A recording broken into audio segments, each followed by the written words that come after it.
Welcome back into One on One, New York's longest running sports call-in show. I'm Andrew Galata alongside Nick DeLuca, and I'm pleased to welcome CBS Sports and Pix 11 reporter Justin Walters onto the show. How you doing, Justin? Doing good, man. Glad to be part of the show. Sounds good, sounds good. And I wanted to start off here with some New York football and a combined one win for these teams. So it's definitely not been a good start here as we're now going into week 8. But I wanted to start here on a cheery note and just ask you, what's one positive quality about either of these two teams? Really? Is this how we're starting off? Oh, man. Even when we do highlights, as you've heard is a frequent term in television, we usually refer to them now as lowlights when it's the Giants or Jets, just because there hasn't been that much positivity.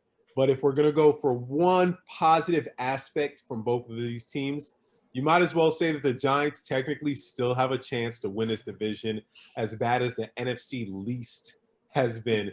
That is the only positive element that I can take away.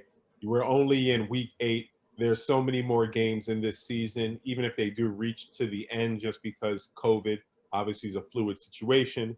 We know the Giants just had their first case of it with Will Hernandez, but there still is a chance somehow with the Giants just having one lone win that they can win this division. So that's the only positive aspect I can give to you. Or on the flip side, I'll give you a second part that there could be a chance that maybe Trevor Lawrence is the future quarterback for one of these New York football teams.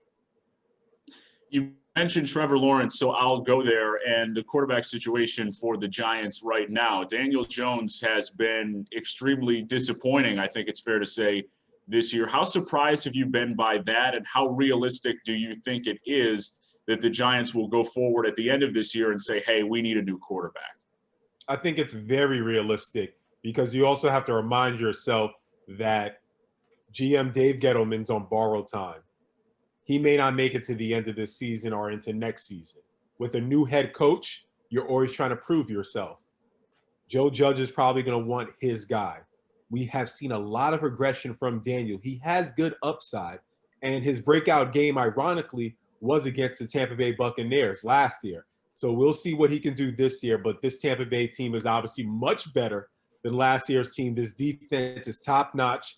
JPP is going to be coming back to MetLife, and he's going to be in a revenge mode, as he's already mentioned on air. But yeah, I think that it's very realistic to think that Trevor Lawrence could be suiting up for one of these New York football teams. And when you have Daniel Jones this season, he just hasn't really shown that next step forward. And unfortunately, you don't get that much time in the NFL, especially in the New York market. It's all about, what have you done for me lately? If you're the Giants and let's say the Jets take Trevor Lawrence number 1 and you're sitting there at let's say top 5, would you go out and pick another quarterback if Lawrence isn't there? Or let's say if Lawrence is gone, Jones is your best option there and you kind of just stand pat? I'm not sure, because college football season still has to play out. Justin Fields is another great prospect. The Big Ten is just getting underway. Then you also have Zach Wilson from BYU, and there's so many other quarterbacks that could be coming out. And we have to see what the pro day looks like, the combine, if there is a combine. But there's so many situations, or everything is fluid, as I mentioned. We have to take it literally week by week. But Trevor apparently seems to be a clear-cut number 1 favorite based off of the resume that he already has. But nothing really is guaranteed. We were searching for bright spots earlier, and while there aren't many, I think the Giants' defense could be one of them. I think that they have played, at least at times and in spots, pretty good defense. What have you seen from them, and do you think that that's something that this team can build on as an identity going forward?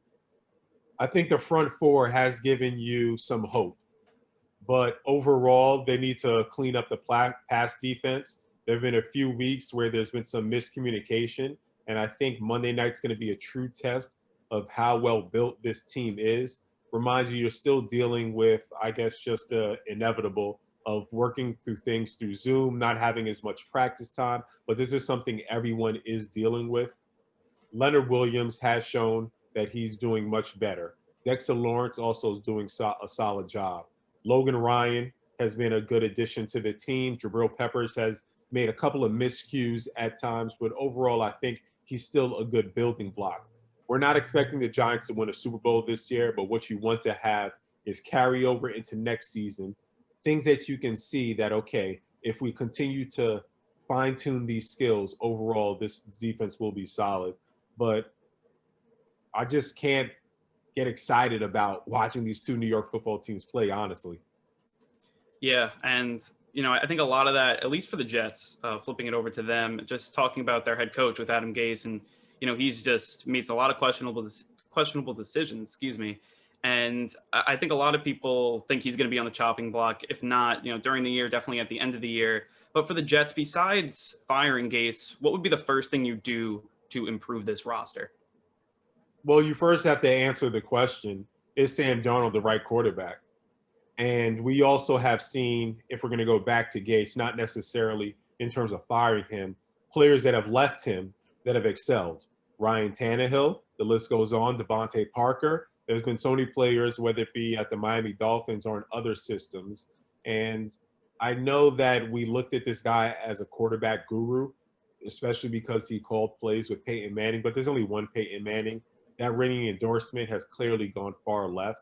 And it's time to move forward to think about, is the reason why we're seeing regression from Sam Darnold because Adam Gase is under the helm?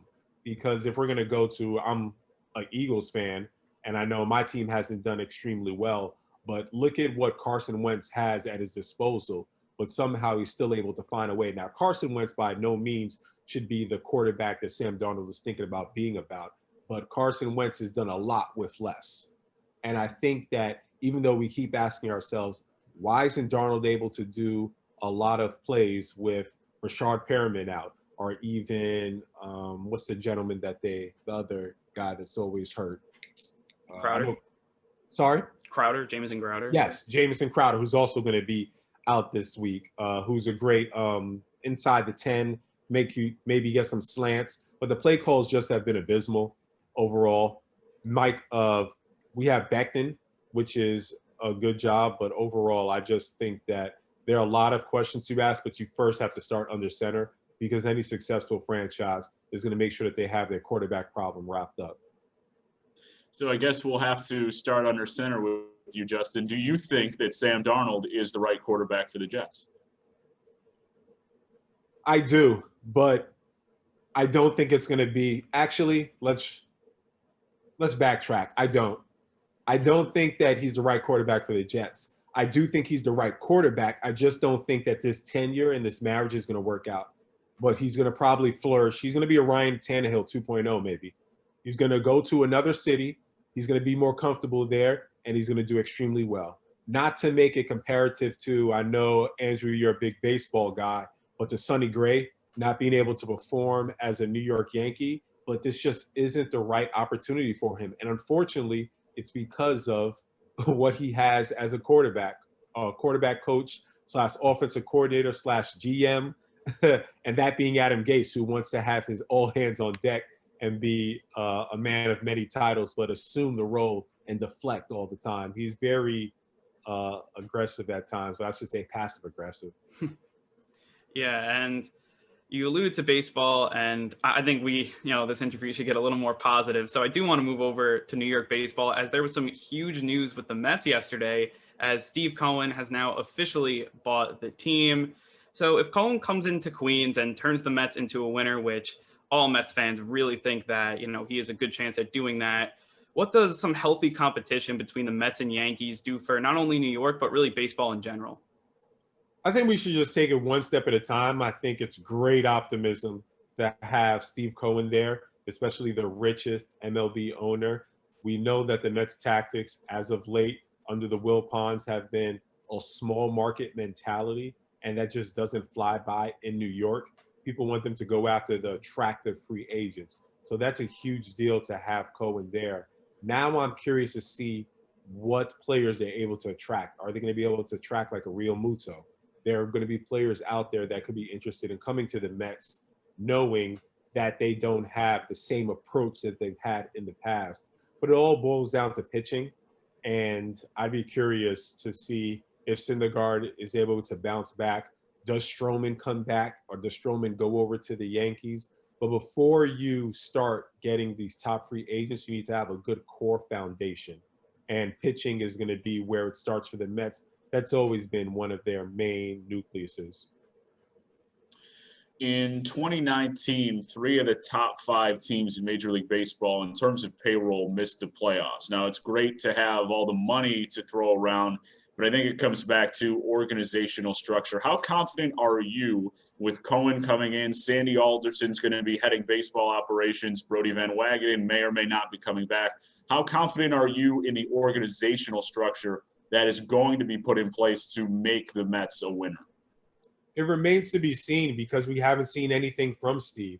This is new ownership. We know what Sandy has done in the past, and sure, that does give you hope if you want to focus on the positives that he's done. There have been negatives as well. If you want to go to Cespedes' contract, I think that was something that in the immediate future, it did turn out very well because the Mets did go to the World Series. But on the back burner, maybe there's a reason why no one was trying to offer Cespedes that much money. And it turns out that his double heel surgery, being attacked by a wild boar, and there's just been so many reality stories that we've had with Cespedes that shows like, okay, this was probably one of the worst contracts that was handed out. But with that being said, it's a fresh start. And that's all Mets wanted. It's like, like, okay, finally, guys, we don't have to worry about ownership being one of the thorns in our side. And I think that you should be at least confident, because if you base it off of the past ownership, there's just so much hope that's in the air for Mets fans. And I'm not a Mets fan, but I feel for them and I know how they feel. Reporter for CBS Sports and Pix 11, Justin Walters. Thank you for joining us, Justin. No doubt, man. Appreciate it.